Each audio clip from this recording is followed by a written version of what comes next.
Pedroy, niwala sa true love? True love? Oh! True love? Oo. Naniniwala ka ba sa true love?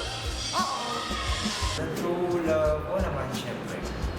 True love? Hindi. Naniniwala ka ba sa true love? True love? Oo eh. True love? Oo naman. Okay. Uy! Naniniwala ka ba sa true love?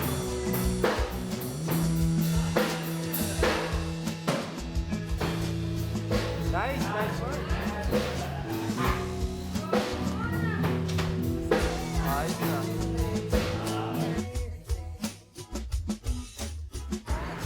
One sweet day para sa akin.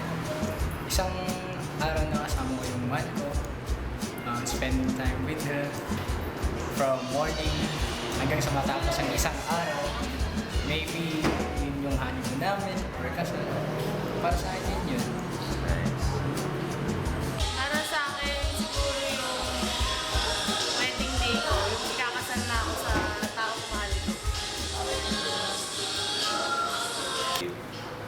One sweet day para sa akin is yung araw na kahit matandang-matanda na kami, mas mahal pa rin namin ang isa't isa.